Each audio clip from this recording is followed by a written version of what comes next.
Berbagai topik menarik dikupas dalam dialog hari ini.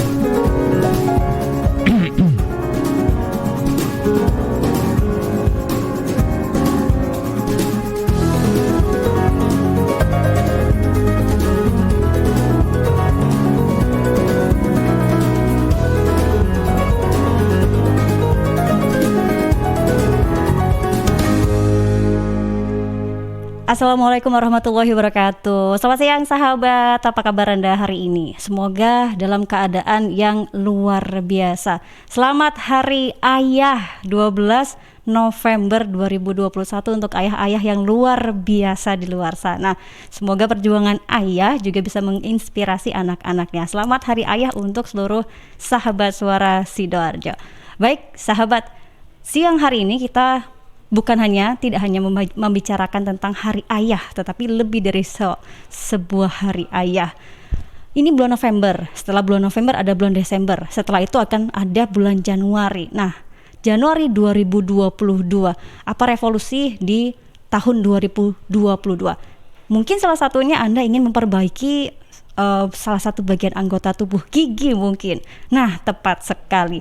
Hari ini sahabat di Tanya Dok bersama saya Isna Safira akan membahas tentang implan gigi dengan narasumber kita yang luar biasa, Dr. Gigi Winario, spesialis periodontia. Kita sapa dulu sahabat. Selamat siang Dr. Wina. Ya, selamat siang Mbak Safira. Selamat siang sahabat-sahabat Suara Sidoarjo ya. Siap, betul. Semoga sehat semua. Baik. Ya.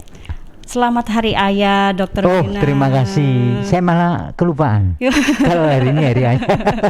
Terima kasih diingatkan. Hari ini selain Hari Ayah juga sebagai Hari Kesehatan kalau tidak salah. Betul. Kalau Hari Kesehatan ya. Sebagai Hari Kesehatan. Nah, mestinya saya dapat kado ini ya. Akan dapat kado nanti dari anaknya ya. Iya. Baik dokter, berbicara kita memperingati juga Hari Kesehatan. Kita bicara tentang kesehatan gigi. Kesehatan gigi apa nih dok yang dimaksud, apa yang dimaksud dengan implan gigi? Kayaknya menarik sekali. Sudah bawa peraganya ini di studio dok. Oke, jadi bicara tentang ini masih pas Hari Kesehatan. Betul. Ya. Jadi kesehatan itu gigi mewakili. Jadi kalau kita bicara kesehatan gigi dan mulut itu mewakili kesehatan kita seluruh tubuh. Oke. Alasannya beberapa ya. Satu, makanan tuh masuk pertama kali dari mulut. Begitu juga kalau penularan penyakit dari mulut. Oke. Nah, kita masa pandemi ini kenapa kita pakai masker?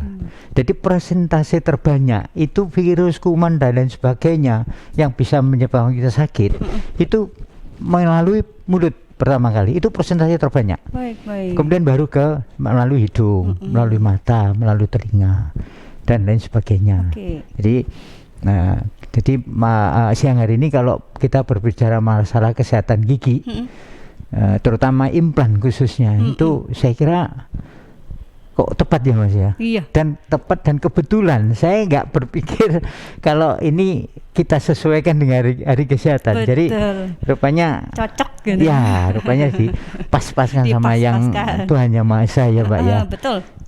Ya, jadi monggo kalau kita hari ini, siang hari ini yang cukup mendung mesra ya. Sejuk.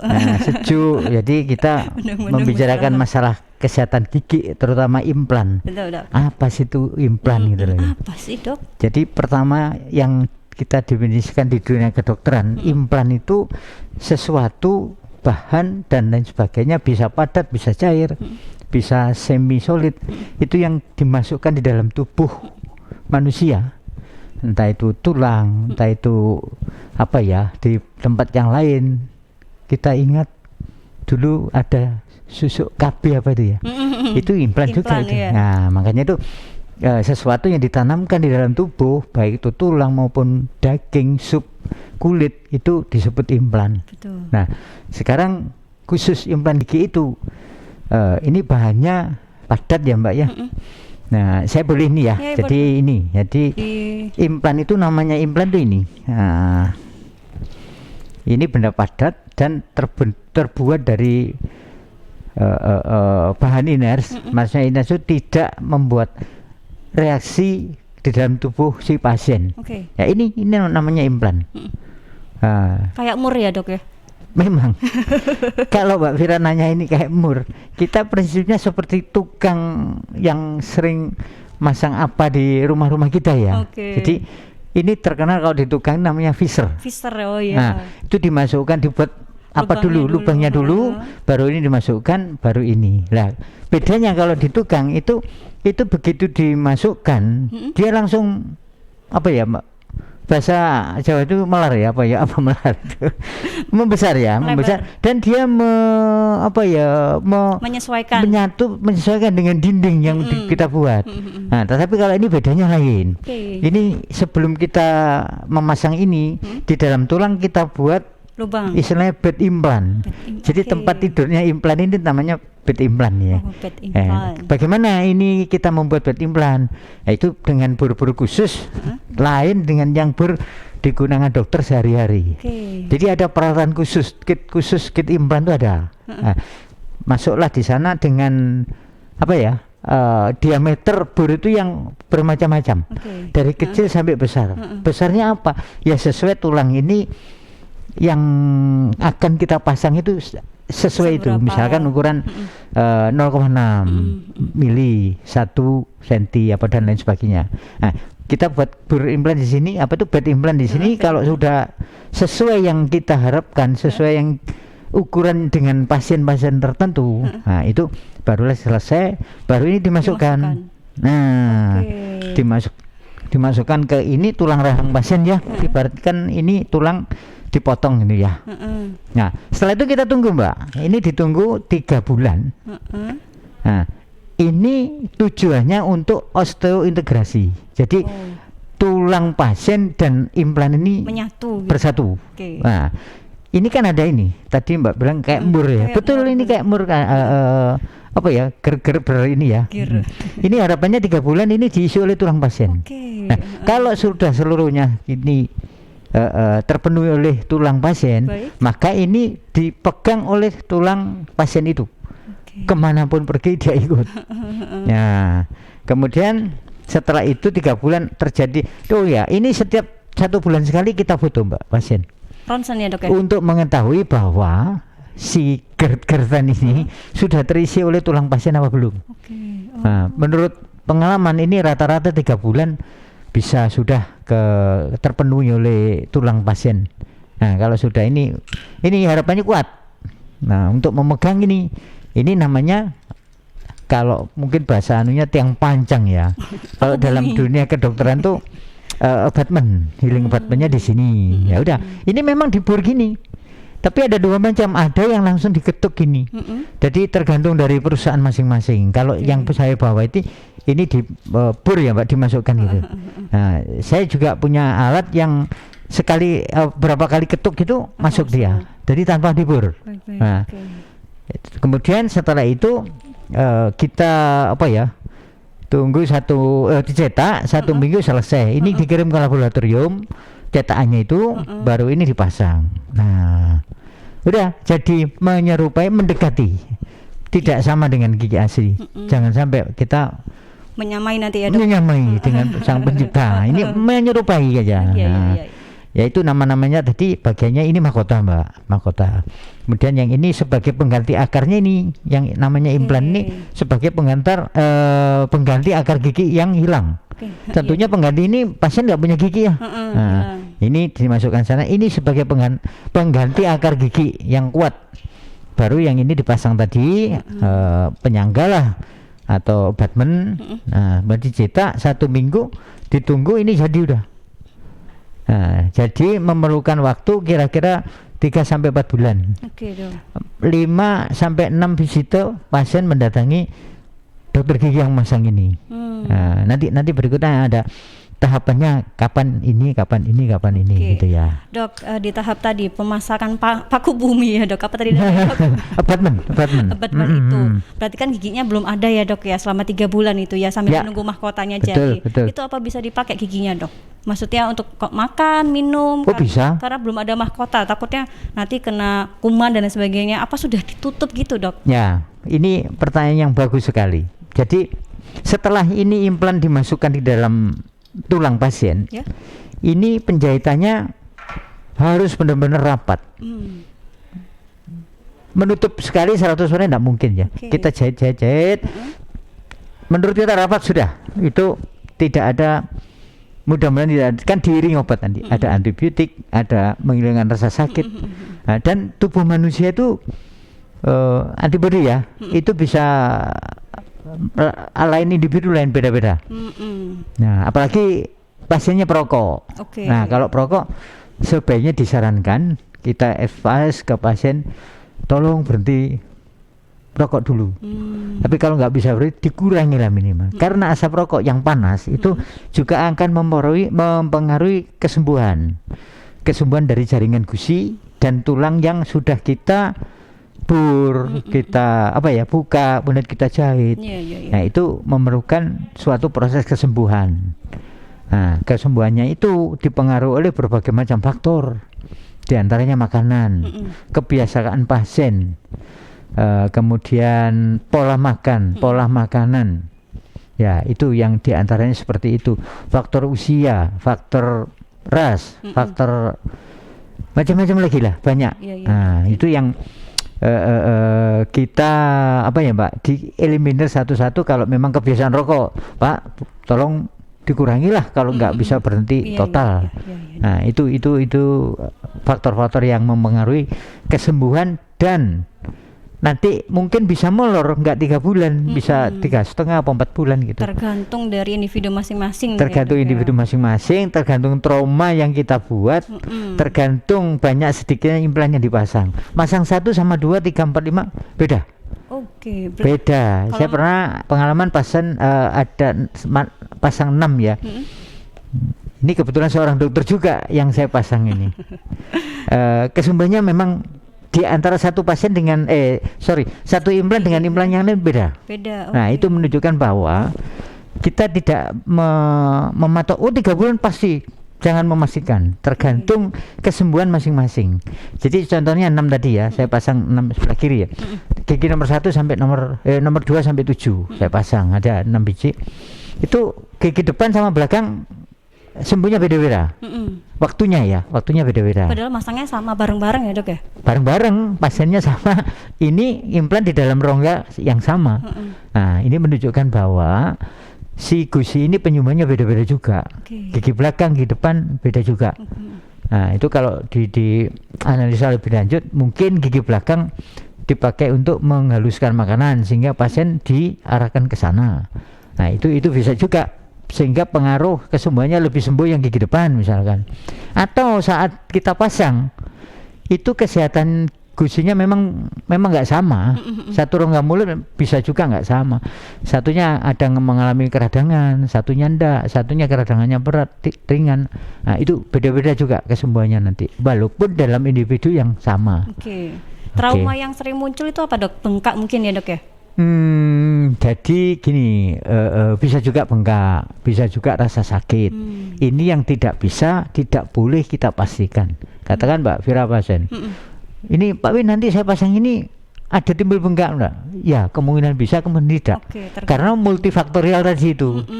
Multifaktorial dari bendanya sendiri, dari pasien, dari operator. Misalkan operatornya capek, jahitnya mungkin ya mata kita terbatas, Mbak. Mungkin menurut kita ternyata di sana ada miss kurang gitu. berapa mili tertinggal atau bagaimana. Nah, dokter juga manusia yang punya penglihatan yang terbatas, tidak sempurna. itu bisa juga tertinggal misalnya. Nah, disitulah bisa menjadi bengkak karena kotorannya masuk di dalam lubang jahitan yang kurang rapat tadi, bisa juga. Kalau terjadi seperti itu Dok, apa dibongkar lagi atau disterilisasi atau bagaimana? Tergantung manifestasi yang timbul ya Mbak ya. Kalau memang itu bisa dilakukan irigasi itu disemprot dengan suatu bahan yang bisa menurunkan tegangan permukaan sehingga kotoran tadi bisa keluar. Nah itu bisa juga seperti itu. Bisa juga misalkan jahitannya lepas, kan tidak menutup kemungkinan jahitan lepas, misalkan pasien sudah di instruksikan ya, nanti sikatannya modelnya ini. Ternyata karena tidak ada keluhan atau lupa, bisa juga sikatnya ini sehingga jahitannya lepas. Ya kalau lepas ya kita jahit ulang Dok. Jahit ulang ya. Dulu, terus tergantung manifestasi yang timbul juga. Kalau enggak ya sudah kita suntik anestesi, kemudian kita jahit ulang sampai rapat, benar-benar rapat. Baik Dok, tadi dokter menyinggung faktor usia. Kalau yang mau implan gigi ini apa ada faktor usia? Misalnya Dok, ada kan anak-anak zaman sekarang itu Dok, umur 5 tahun sudah kehilangan gigi geraham. Memang itu mungkin masih gigi susu ya Dok ya? Ya. Tapi saya pernah melihat juga itu dipasang Dok implan untuk anak-anak. Apa benar? Apa bisa dari anak-anak kemudian remaja sampai usia senior gitu? Ya. Jadi gini, pengertian implan itu masyarakat tidak semuanya mengerti. Makanya perlulah ini kan suatu edukasi, penyuluhan ya. Jadi kalau bisa penyuluhan sesering mungkin, jangan bosan-bosan memberi penyuluhan. Kalau bisa di tempat yang sama, di waktu yang misalkan hari ini Jumat. Nah, kalau kita komitmen, ayo kita nganukan implan. Ya sudah, di hari Jumat di gelombang yang sama, misalnya radio Suara Sidoarjo dengan kalau perlu penyiarnya harus sama supaya nanti tidak ada connect terus. Nah itu perlunya suatu penyuluhan agar produk penyuluhan yang akan kita harapkan di masyarakat itu berhasil dengan baik. Seperti itu Mbak. Nah kembali lagi tadi pengertian implan tuh kadang-kadang pasien belum tahu semuanya ya. Betul Dok. Contohnya ini sering terjadi di klinik di tempat saya praktek, bahwa jembatan, istilahnya jembatan, memang seperti jembatan ilmunya sarjana sipil. Jadi 2 gigi ini hilang ya Mbak ya, 1 gigi hilang. Ini dikecilkan, ini dikecilkan. Nah, nanti 1, 2, 3 dipasang mahkota yang bergandeng ya, jadi 1 ya, 3 gigi jadi 1. Itu pernah sering dikatakan itu implan. Ya. Kalau implan harus ada paku buminya tadi itu ya Dok ya. Dan ini dimasukkan dalam tubuh. Kalau yang jembatan tidak, itu di permukaan gusi. Nah, saya pernah ngomong-ngomong dengan dokter sejawat saya, dokter bedah ya. Ya beliau merasa heran. Herannya itu kenapa heran? Ini sebagian ada tertanam di dalam tulang, dalam tubuh ya. Yang lainnya ada di luar tubuh. Betul. Nah ini yang menyebabkan teman saya itu dokter spesialis bedah, kita diskusi. Aku Pak Win mau tanya ini, saya heran melihat dunia keturunan gigi ini. Satu ini di dalam ini, satunya di luar tubuh. Kemudian di atasnya ada lagi ini. Mahkotanya. Gimana caranya ini? Apakah nanti tidak terjadi apa-apa terjadi ini? Buktinya enggak. Kita tahu bahwa jaringan gusi itu penjemurnya regenerasi sempurna. Makanya coba Mbak Vira, saya kira yang ada dalam ruangan ini pernah merasakan sariawan ya. Betul, stomatitis. Coba di sana ada nggak jaringan kalus di dalam gusi? Jaringan kalus itu apa? Kalus itu apa ya, jidat ya. Bahasa Jawanya itu memang sulit kadang-kadang. bekas sikatrik namanya. Sikatrik, kalus itu nama di dunia kedokteran. Tapi kalau sini apa bidet ya Pak, ciri nggak bisa nyambung sempurna. Tapi kalau gusi enggak 100% mulus ya Dok. Inilah ciptaan Gusti Allah itu seperti itu. Gusi penyembuhannya usia berapapun ya Dok itu akan mulus. Usia berapapun. Dan kita enggak lama-lama, kalau sariawan paling lama 2 minggu udah sembuh sendiri tanpa diobati loh. Nah, tapi kalau nanti diobati itu akan menjadi lebih cepat. Nah inilah keuntungannya teman-teman saya sebagai dokter gigi itu. Gusi ini bisa tumbuh regenerasi 100% seperti jaringan semula sebelum sakit. Nah itu tadi kembali ke sini. Nah, saya terangkan ke sejawat saya itu, ini nanti ditutupi oleh gusi yang bisa menutup persis dengan implan dan abatmennya ini, sehingga proteksi untuk makanan masuk ke sana itu minim sekali. Nah, tetapi saya ingatkan bahwa dengan sahabat-sahabat terutama radiologi yang sudah memasang implan ini, tolong paling lama itu 6 bulan ya, itu membersihkan karang pasti. Kita berlogika Mbak, gigi asli ciptaan Gusti Allah itu bisa ditumbuhi oleh sisa makanan dan akhirnya kalau nggak dirawat bisa menjadi karang gigi. Apakah ini tidak bisa? Ya bisa. Ya, nah, oleh karena itu silakan kalau teman-teman sahabat-sahabat radiologi sudah mengalami pemasangan implan, jangan apa ya Mbak, jangan merasa wah aku sudah pasang implan selesai. Dokter saya bilang ini 15 tahun, 20 tahun, 25 tahun bisa. Itu bisanya bagaimana? Nah, kalau ada perawatan juga. Jangan sampai terjadi implantitis. Implantitis itu nanti ada radang di sekitar implan. Penyebabnya apa? Ya yang paling banyak sisa makanan yang tertanam di situ lama-lama menjadi apa ya, bisa juga menjadi ke karang gigi.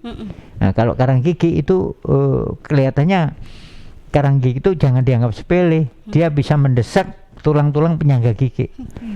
Nah, nanti kita obrolkan di apa ya, di sesi topik yang lain. Betul Dok. Di sesi selanjutnya menarik sekali Dok. Ini tadi dokter sudah menyinggung soal merawat. Bagaimana yang sudah implan, yang sudah pasang implan, bagaimana proses perawatannya Dok? Apa menyikat seperti biasa atau ada pasta gigi khusus, sikat khusus, atau ada treatment lainnya? Oh, sikat giginya 3 kali sehari, 5 kali sehari gitu karena giginya mahkotanya bukan asli gitu. Ini pertanyaan baik juga ini. Jadi gini, setelah pemasangan implan itu harapannya kalau saya sih sesering mungkin untuk kontrol lebih baik sampai 3 bulan lagi. Karena 3 bulan ini kita anggap patokan kesembuhan suatu jaringan. Nah, setelah dipasang ya paling enggak ya 2 minggu sekali lah kontrol ke yang masang implan ke dokternya ya. Nah itu perlunya kita evaluasi terus di jaringan di sekitar implan itu, jangan sampai di situ ada karang gigi tadi. Nah kemudian apa tadi Mbak Mira, makanan ya bisa dipakai makan apa enggak gitu ya? Merawatnya, gosok giginya. Oh perawatannya ya. Mungkin tidak boleh. Awal-awal dari setelah pemasangan itu memang kita perlakukan lebih hati-hati. Termasuk kerokokan tadi, termasuk cara menyikat gigi itu ada yang searah, jangan sampai seperti biasa kanan gitu tuh ya, depan belakang kita perlakukan yang ekstra hati-hati. Nah, di awal-awal saja ya Dok ya? Di awal-awal, nanti sampai kalau saya patokannya tetap 3 bulan. Kita beri obat kumur. Nah, memang obat kumur tidak boleh, kami sarankan untuk pemakaian secara rutin dan jangka panjang. Itu nanti ada topik lain nanti. Kenapa aku nggak obat kumur nggak boleh tiap hari? Ada sebabnya nanti. Disimpan dulu Dok untuk simpan dulu nanti lain kali ada. Jadi perawatannya sikat gigi yang lebih halus. Pokoknya diperlakukan ekstra hati-hati. Diperlakukan sampai 3 bulan atau kontrol ke dokter yang. Ya kalau setelah itu ya wis ayo rutin. Saya sih memberi patokan 3 bulan sekali. Nanti kalau 1 tahun monggo 6 bulan sekali sudah boleh. Baik, dan itu termasuk kita evaluasi oral hygiene-nya si pasien. Mbak Vira sama Mas Ega mungkin lain. Kebersihannya itu yang tahu dokternya. Oh Bu, ini sebaiknya Ibu 3 bulan ya. Oh Mas Ega, ini karena sikat giginya sudah tepat, ini silakan 6 bulan boleh. Nah itu operator yang punya hak prerogatif untuk menentukan monggo 3 bulan. Tapi sering, dan ini manusiawi Mbak, setelah pasang itu merasa enak, lupa kontrol. Manusiawi juga, kita tidak busin nyalakan ini, apalagi nganu pasien ini ngejas pasien ini, jangan. Jadi ya kita kita edukasi, makanya ya kita edukasi, kita ingatkan melalui WhatsApp. Kita kan kalau kita punya grup pasien khusus khusus pasien operasi gusi ini kita kumpulkan, sehingga kalau kita memberi penyuluhan itu gampang loh. Ini satu kelompok orang ini penyakitnya kira-kira sama. Nah sehingga nanti kalau harapannya kedepannya ini pasien-pasien yang sudah kita kumpulkan itu harapannya oral hygiene-nya ini lebih bagus lagi. Siap, Dok. Kembali lagi mencerminkan kesehatan mulut kita, mencerminkan kesehatan secara keseluruhan. Oke, mulut kita mencerminkan kesehatan seluruh tubuh kita. Sama dengan mulutmu harimaumu itu. Kalau kita ngomong jangan sampai ini, jangan sampai ini gitu, Mbak. Betul. Oke, ya. Baik, Dok, ini ya berdasarkan penjelasan dokter, saya rasa ini seperti kecantikan gigi ya berarti ya, Dok ya, termasuk kecantikan gigi. Ya. Nah, berbicara kecantikan gigi ini yang paling sensitif, Dok, biayanya itu kira-kira berapa dan apakah hal-hal seperti ini bisa di cover sama asuransi tertentu gitu, Dok? Mungkin asuransi pemerintahan. Kalau iya saya pasang nanti, Dok. Ini Mbak Mira sebelum talk show ini belajar dulu. Belajar, Dok. Pertanyaan bagus. Jadi gini, Mbak, kita kembali lagi tadi ya, faktor estetik ya. Iya. Ini saya tarik benang merahnya. Oke. Jadi penggantian gigi tiruan, jangan gigi palsu ya. Oke. Gigi tiruan. Semalam saya ada dapat pasien polisi. Pak polisi buatkan, Dok, saya buatkan gigi palsu, Dok. Maaf Pak, bukan gigi palsu. Gigi tiruan. Nanti saya jenengan tanggap kalau saya pemasukan. ini joknya seperti itu. Jadi kembali lagi penggantian gigi tiruan. Betul. Itu salah satunya itu dari sisi estetik. Yang kedua dari fungsi bicara. Misalkan gigi di depan ini hilang karena kecelakaan, atau ya ada 3 atau 1 aja, ini bisa mengaruhi voice. Oke. Oh, Ya, gitu ya, Dok. suara ya. Iya. Nah, ini penting bagi yang profesinya misalkan guru, apalagi guru ngaji, guru bahasa Inggris, bahasa ya. Bahasa. Itu voice-nya kalau ngaji lafaznya itu beda nanti. Oke, betul. Nah, ini kita kembalikan ke sebelum dia kecelakaan tadi misalkan. Nah, itu yang paling baik apa? Ya sudah, pilihnya implan untuk sekarang. Nah, untuk kedepannya tidak tahu lagi nanti namanya apa lagi ya. Nah, yang paling baik ya implan ini. Misalkan ada seorang guru depannya ini hilang 2, ya pertama kita sarankan ke implan ini. Baru tadi yang jembatan tadi, ya, kalau 2 nanti gantinya 4, karena 1 kanan 1 kiri dikecilkan. Nanti 1, 2, 3, 4 dipasang bareng. Itu gigi tiruan yang grade-nya nomor 2 setelah implan. Nah, baru setelah itu kalau misalkan karena berbagai sesuatu ini termasuk tadi yang Mbak sampaikan, sebenarnya nggak etis ngobrolkan dana di sini. Ya. Itu kita anukan ke lepasan. Nah, itu. Jadi yang terbaik untuk era sekarang ya sudah implan. Nah, ini kalau di negara kita, ini kaitkan dengan pertanyaan Mbak Fira yang insuran tadi ya. Asuransi. Itu kalau di tetangga kita, negara tetangga Singapura, Malaysia, sudah mandate implan gigi. Karena apa? Negara asuransi, terutama swasta bisa mengcover ini. Tetapi kalau di sini, ini sering dari keluhan pasien, Dok, saya sudah dapat ganti ini karena dianggap estetik. Ya, padahal kita belum tentu kalau itu estetik gitu loh ya. Jadi kita harus mengembalikan 3 dasar penggantian tadi itu. Kalau misalnya di belakang untuk fungsi kunyah, gigi geram, apakah itu estetik? Bukan ya, kecuali kalau di depan monggo. Nah, makanya saya kalau ada pihak insuransi yang mendengarkan ini, mohon regulasi seperti ini dirubah lah. Dipertimbangkan ya, Dok ya. Dipertimbangkan, dievaluasi lagi. Jangan mengejudge ini estetik. Belum tentu implan itu estetik. Jadi 3 tujuan penggantian gigi tadi itu kita diskusikannya. Yang mana ini? Kalau mengembalikan fungsi kunyah ya bukan. Kalau mengembalikan fungsi bicara ya bukan. Nah, kalau mengembalikan estetik ya silakan. Itu ya tetap ya evaluasi, misalkan dapat subsidi 50%, karena si apa ya namanya peserta asuransi apa sih namanya itu polis ya, itu dia sudah mengeluarkan setiap bulannya. Lah mosok dihilangkan begitu aja. Dan tolong ini nih saya memberi masukan kepada insuran ya, bahwa peserta Anda yang ikut gabung di asuransi Anda itu berapa sih yang sakit? Ada 20%? Tidak ada.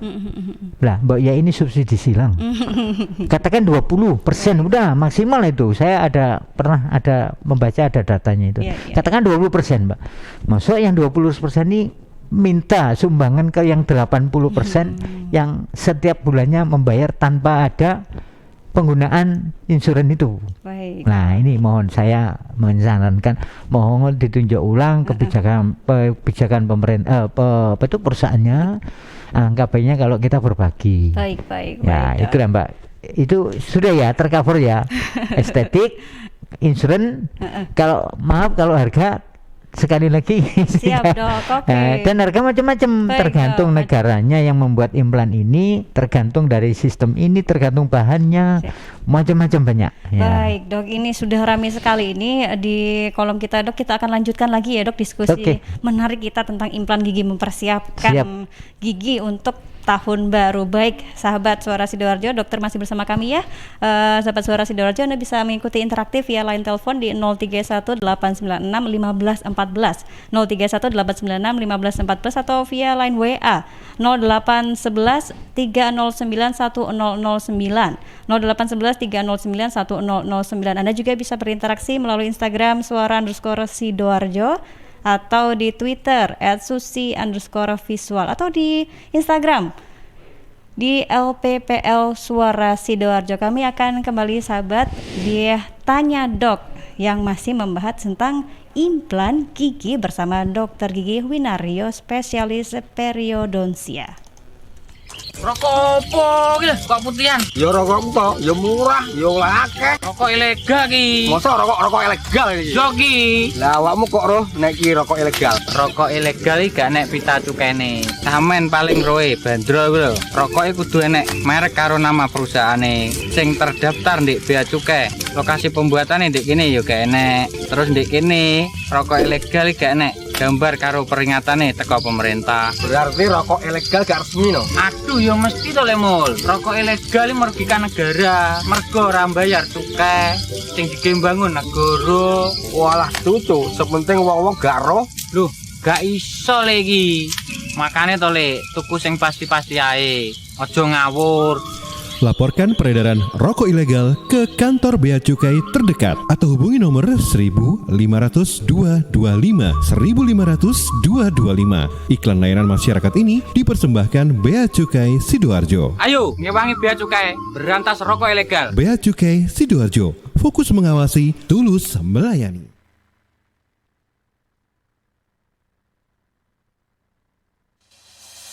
CHEERS Cheers, CHEERS Cheers, CHEERS Cheers, air minum yang terbaik. Hey, cheers in the house. Cheers, air ber-pH tinggi. Cheers dapat membantu netralkan pH tubuh. Cheers mengandung antioksidan alami. Cheers, air minum terbaik untuk keluarga. Air minum sehat keluarga. Cuma cheers, air minum dengan pH tinggi. Cuma cheers, cara pesannya mudah, petugasnya ramah, gratis ongkos kirim. Hey, cheers in the house. Untuk pemesanan via WhatsApp di nomor 087777243377. Gratis ongkos kirim. Cheers in the house. Untuk wilayah Sidoarjo dan sekitarnya bisa menghubungi Depo Candi di 0821 4225 6646 0821 4225 6646. Suara Sidoarjo, lembaga penyiaran publik lokal pemerintah Kabupaten Sidoarjo. Businesses are evolving constantly. People demand connectivity anywhere and everywhere. Services, tools, and applications are moving to the cloud, introducing scalability issues for the traditional access policy approach. This risks potentially undermining your security strategy. Introducing Adaptive Policy from Cisco Meraki, a revolutionary technology that simplifies access policies by aligning them with the identity of a device, user, or application, rather than their location in the network. Whether you're a business adopting new tools and technologies, have globally distributed sites, or work with extremely regulated data like banks and hospitals, Adaptive Policy gives you centralized, organization-wide policy enforcement. Simply create it once, and these access policies are consistent across your network and evolve with your organization. Meraki, making complex technologies easy so you can stay secure.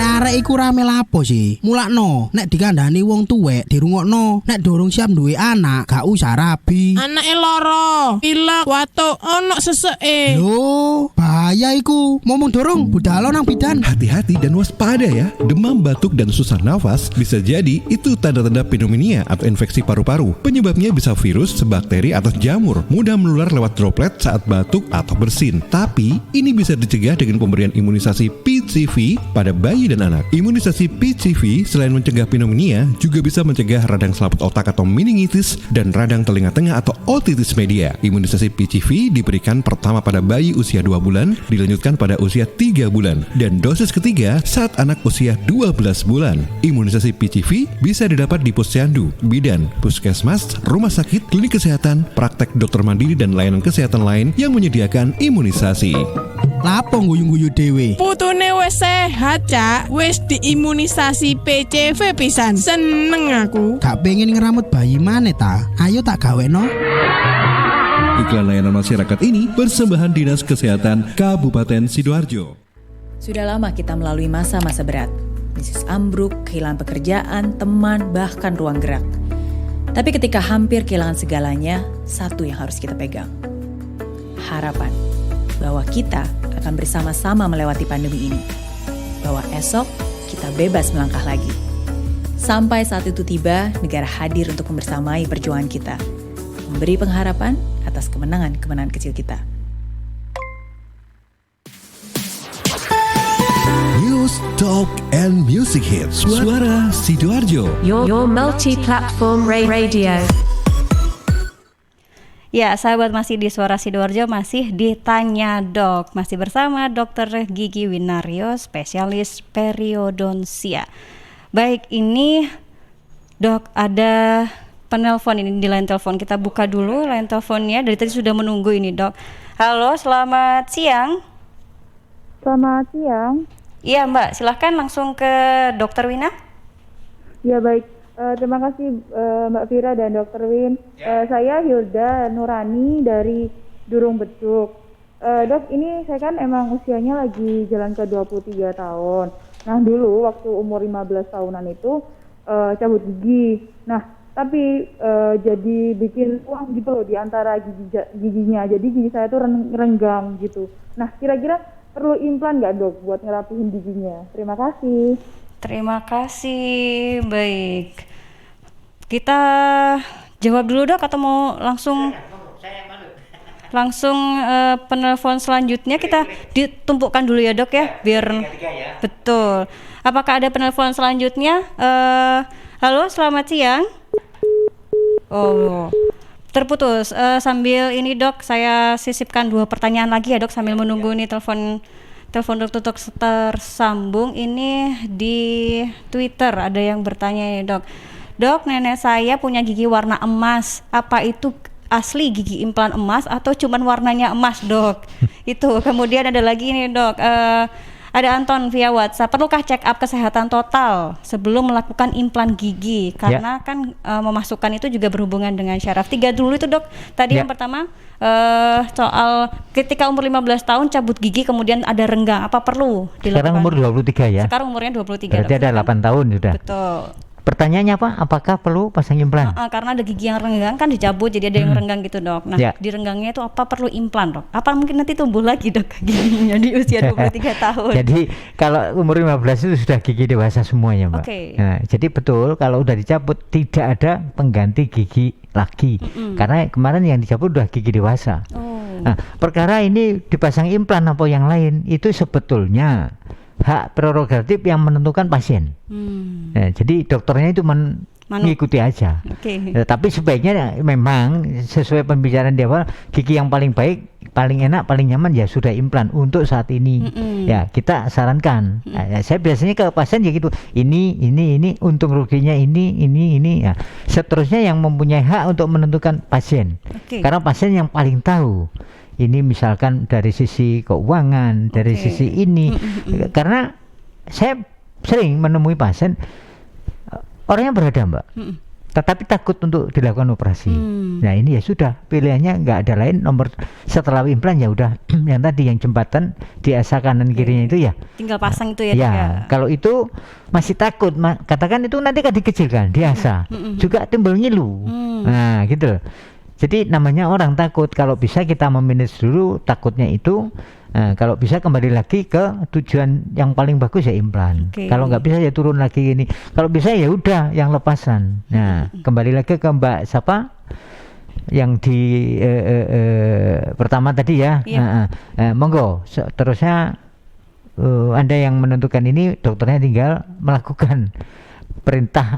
Saya buat ini. Nah itu monggo. Gitu ya Mbak, berarti maunya gimana? Kalau mau dipasang di Dokter Wina. Ya. Kalau mau bertahan dengan itu ya boleh saja selama masih nyaman ya dok ya. Dan perlu diingat Mbak, saya kira dalam waktu 8 tahun itu sudah, saya sepertinya yakin ya ada gigi sebelahnya yang bergerak. Karena ada lahan kosong tadi ya dok ya. Iya, jadi seperti manusia gigi itu. Katakan ada duduk berjajar 10 orang, yang tengah-tengah hilang 2 orang pergi, kira-kira yang kanan kiri merapat kan? Kalau manusia dengan kakinya, kalau gigi cuma gini aja, miring, akarnya tetap miring. Nah nanti kalau miring ini gigi kita kan berpasangan ya. Katakan yang hilang giginya, Mbak siapa tadi ya, bawah hilang.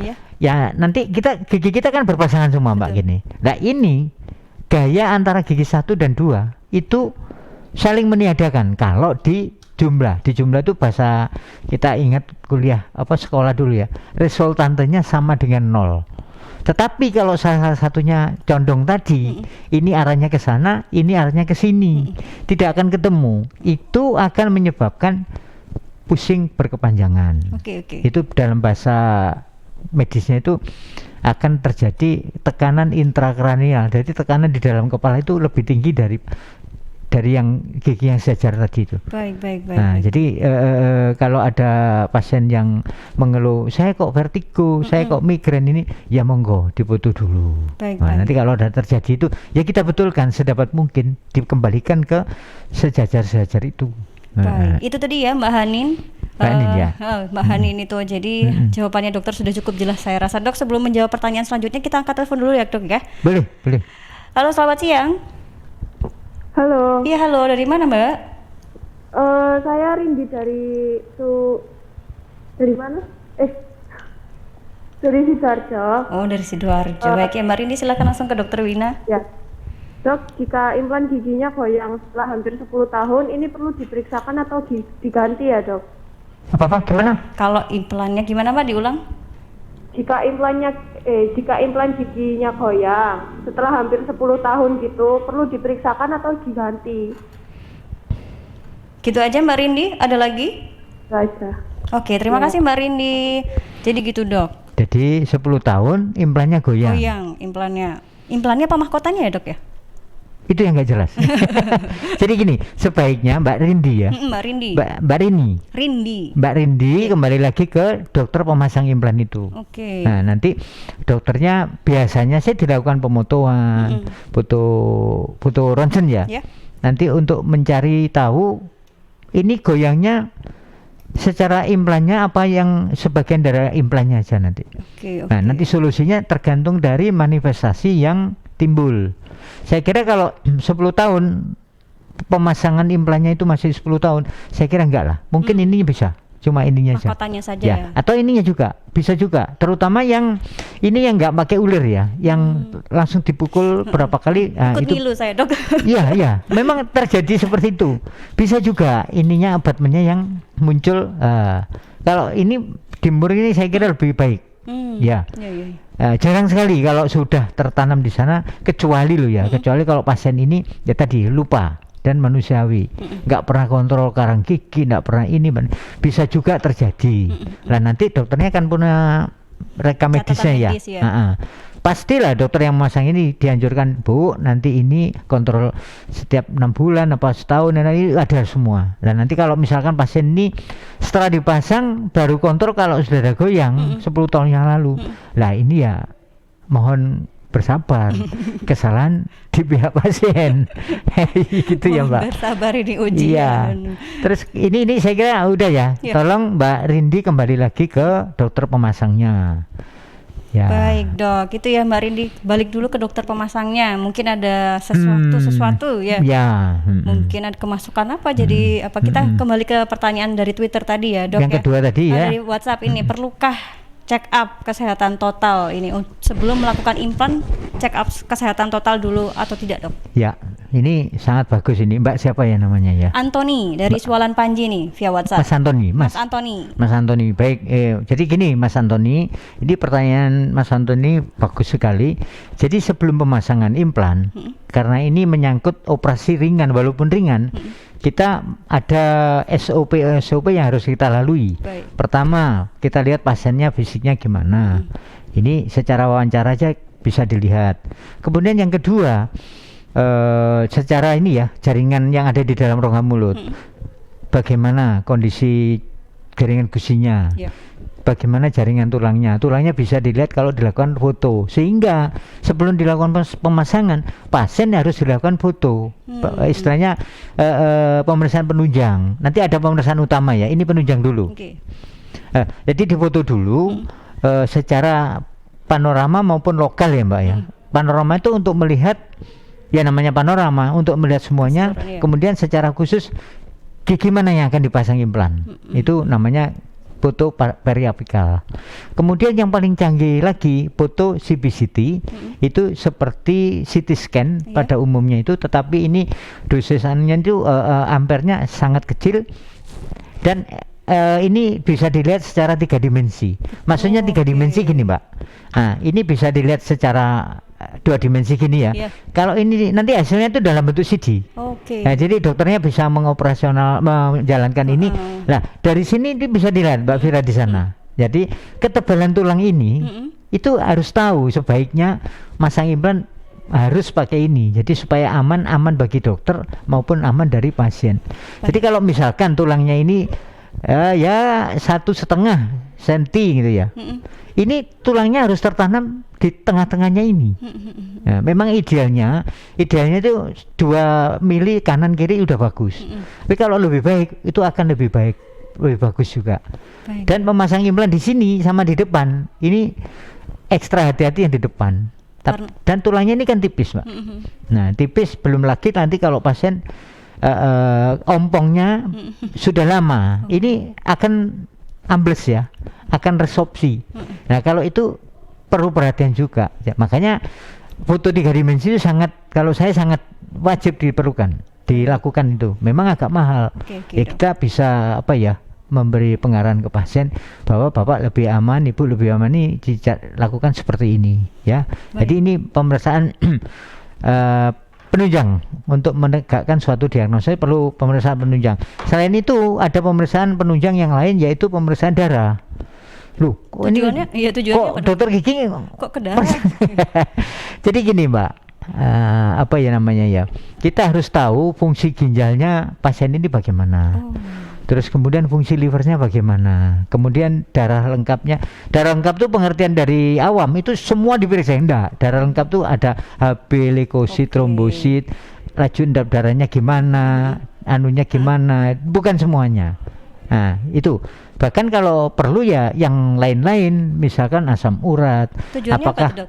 Kenapa? Tujuannya apa tuh pemeriksaan? Tujuannya untuk menciptakan keberhasilan yang mendekati ya 100% tidak mungkin, mendekati itu ya.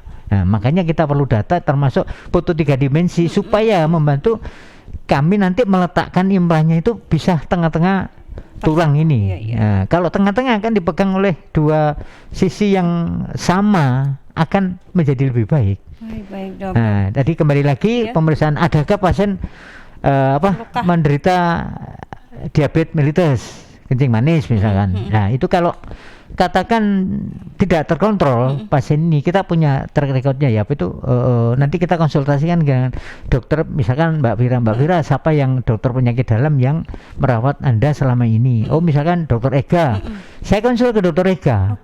Bagaimana ini? dokter Ega, saya mau melakukan ini, apakah diperbolehkan?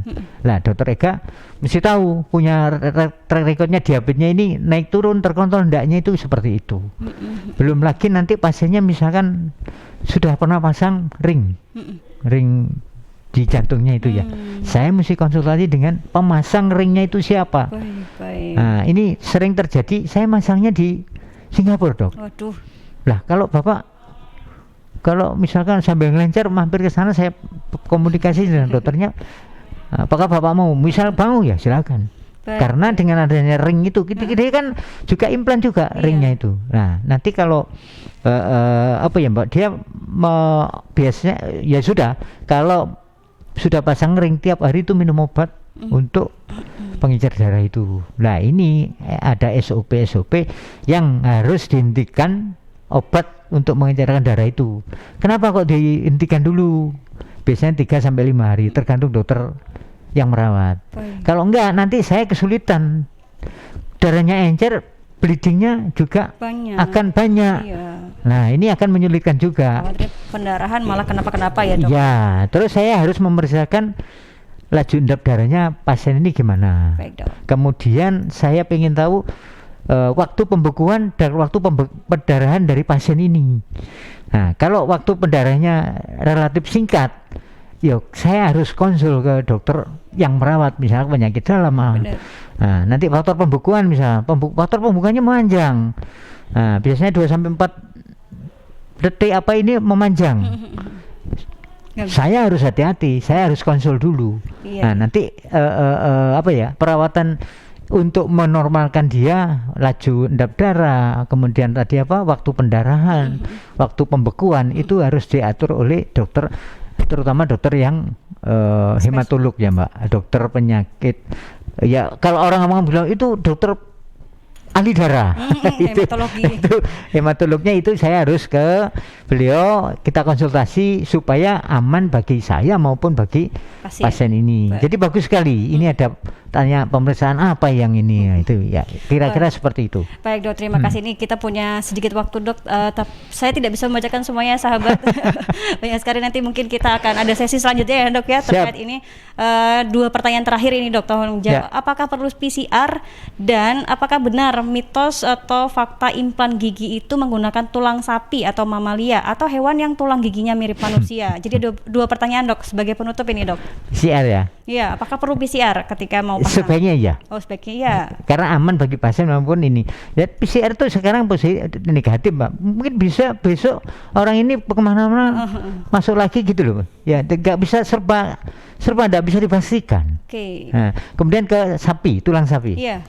Jadi gini, tidak semua pemasangan implan itu memerlukan istilahnya penambahan tulang, Mbak. Kalau tulangnya pasiennya bagus, masih tua-tua, masih muda-muda, saya kira jarang sekali menambahkan tulang. Dan betul apa yang dikatakan penanya tadi, bahwa itu tulang sapi. Ya, betul sekali. Tetapi sapi yang bagaimana? Kriterianya banyak. Harus melalui ini, usianya harus tidak boleh dari 9 bulan. Berat badannya sapinya ini, ada kriteria khusus ya dok ya, tidak sembarangan tulang sapi. Misalnya ox ya Mbak, anak sapi ya, bukan sapi yang udah dewasa enggak. Maksimal 9 bulan. Nah, dan ini tidak semua memerlukan itu. Kalau memang memerlukan itu, ya kita tambah istilahnya bone graft dan nambah tulang. Nah, contohnya maksudnya yang pasang ini udah sepuh, misalkan 50 ke atas. Dengan penggunaan ini, apalagi kalau giginya tanggalnya itu udah lama, tadi terjadi resorpsi, ambles tulangnya. Oleh karena itu perlu penambahan graft tadi, tulangnya itu. Betul, ada yang tulang sapi, ada yang tulang manusia, ada yang sintetis, ada tulangnya pasien sendiri, autograft. Jadi saya ambil tulangnya nih, kalau dan ini jujur jarang sekali dilakukan. Jadi pasien tulang yang lain kita ambil, kita lakukan itu ya, terus itu ditanam di situ. Maksudnya supaya ini tertanam gitu loh Pak, tertanam dengan baik dengan tulang itu. Nah kalau tulangnya kurang ya sudah kita tambahi. Atau kalau memang enggak, ini yang diperdalam, tetapi nanti jadinya istilahnya gamelan. Gamelan itu garis gusinya. Nanti nggak sama apa ya Mbak, racak gini loh. Nanti dari waktu ini mesti gini. Oh gitu. Nah, ini kalau gigi di depan harus kita perhatikan, estetik lagi. Nah, nanti instrumennya gimana? Nah, itu ya. Macam-macam, tidak selalu ditambahi tulang. Yang jelas ini titanium. Yang baru-baru titanium dilapisi oleh hyaluronic acid. Jadi asam hyaluronik untuk fungsinya untuk mempercepat kesembuhan. Baik. Nah, itu. Jadi makin lama, makin hari, makin inovasi terus gitu ya. Betul. Teknologi semakin maju. Dok, terakhir nih Dok, Ya. sebagai penutup apa yang ingin disampaikan kepada seluruh sahabat Suara Sidoarjo terkait implan gigi? Ya, jadi gini. Kalau saya pingin kalau penggantian gigi itu ya yang terbaik ya implan. Jangan takut. Jadi pasien saya ya tadi saya kembali ke pastinya mampu secara finansial mampu, tapi takut. Nah, ini ada dua solusi. Kita beri motivasi terus ya, sampai dia berani. Kalau udah lama-lama nggak berani, udah saya milih ini ya monggo silakan. Nah, jadi kesimpulan pembicaraan kali ini implan adalah penggantian gigi tiruan, gigi tiruan pengganti gigi yang hilang, yang terbaik untuk saat ini. Dengan risiko-risiko seperti itu. Tetapi jangan takut, operator dalam ini dokter sudah bisa menguasai yang terjadi penyulit misalkan ya. Jadi kalau gini Pak, kalau dulu ini nggak bisa ini dekat sinus, sinus ini kanan kiri hidung ada sinus. Nah sekarang dokter dituntut bagaimana caranya Pak dokter, Bu dokter bisa memasang dengan yang tulang yang dengan sinus ini, misalkan dengan penambahan tulang tadi ya, tulang sapi dan lain sebagainya atau tulang pasien sendiri, atau nanti dalam pemasangan ini di apa ya Mbak, dimanifestasikan, diatur supaya dia tidak menembus sinus itu, namanya sinus lift. Jadi sinusnya dinaikkan. Jadi kalau yang dulu kontraindikasi, sekarang dokter diminta untuk supaya indikasi gimana caranya.